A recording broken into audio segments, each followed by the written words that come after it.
Welcome back to Faces of Parkinson's. This is Robert Cochran, and today I'm joined by Brian and Lily from Carson City. How are you two? Really good. Great. Well, thanks so much for joining us. We're talking about the program Sidekicks today. Tell me in a nutshell, what is Sidekicks and why does it matter to people in the Parkinson's community? So mainly it's an intergenerational program where you're getting young people to understand what Parkinson's is from the interactions they have with people with Parkinson's.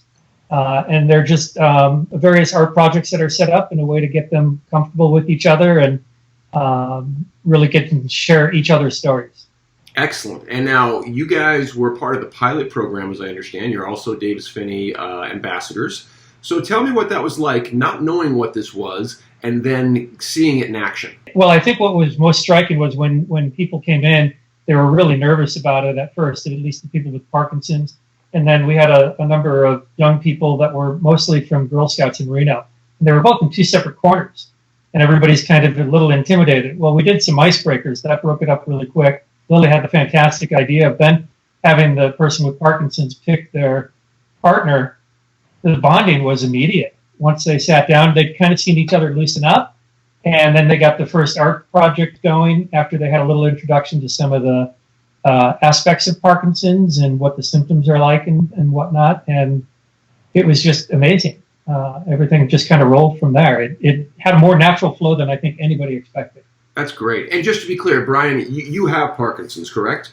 That is correct. And you've been diagnosed for how long? 10 years. 10 years. I was young last night at the age of 48. Great. And Lily, as a care partner, you know, people think of programs a lot of times for people with Parkinson's and they go, okay, well, that's for them.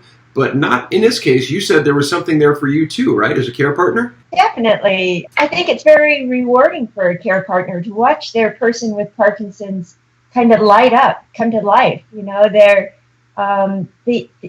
same thing happened to the young girls, the young kids. They just opened up and they were surprised. They actually responded by saying, I didn't know it. Adults were interested in my point of view. And then I think it was reciprocated by the person with Parkinson's. So there's a couple of interesting stigmas there. One is the stigma of Parkinson's and the other is the stigma of age.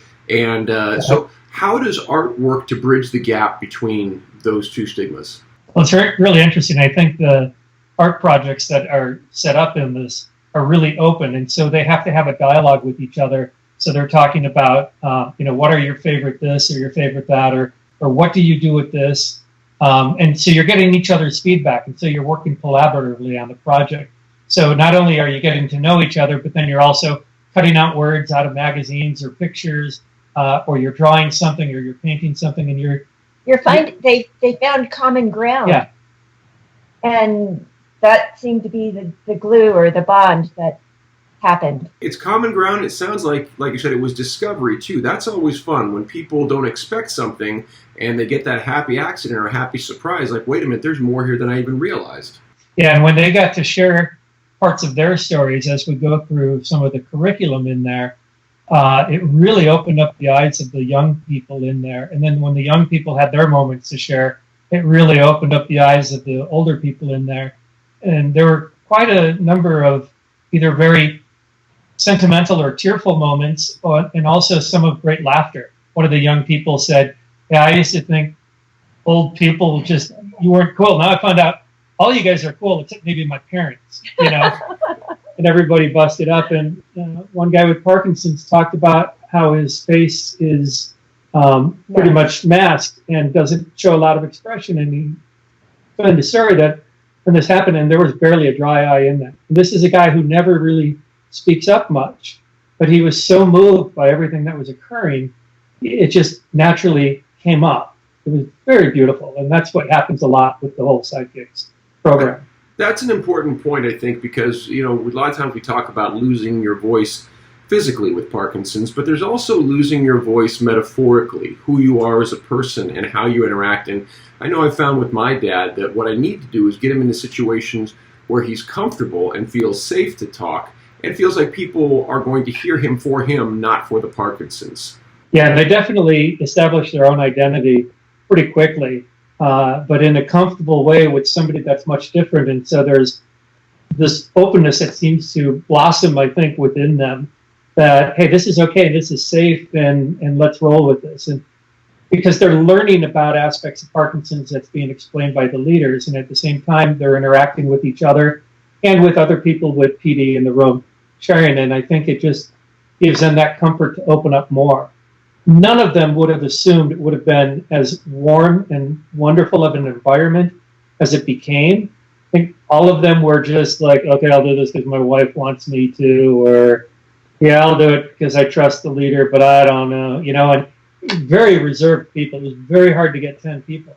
After we did it and they shared their stories, our whole support group of 30 people said, I'll go, so it was just getting somebody to break that ice to show, hey, this is a good thing. That's it great. was really, even when they broke for lunch, that we kind of expected the kids to separate from the adults, but they didn't. They stayed with their person. Yeah. They just wanted to learn more. That's awesome. So to first-timers, to people who in Las Vegas here don't know about Sidekicks as it's coming up, and we'll put the information up on the screen, tell them why they should participate. First, the people with Parkinson's or their care partners. Why should they participate?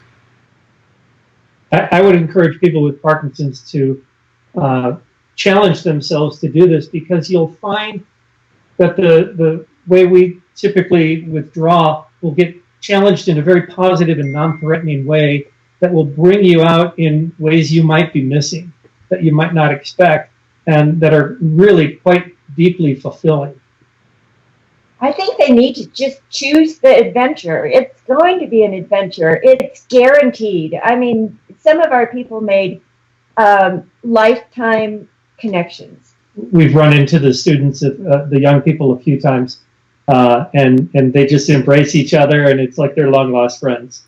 That's so wonderful. It's always a great reunion to see them reconnect again. Well, Brian and Lily, thank you so much for joining me here on Faces of Parkinson's. We'll have more to talk about. This won't be our last interview. Oh, thank you so much. All right. For Faces of Parkinson's, this is Robert Cochran. We'll see you next time.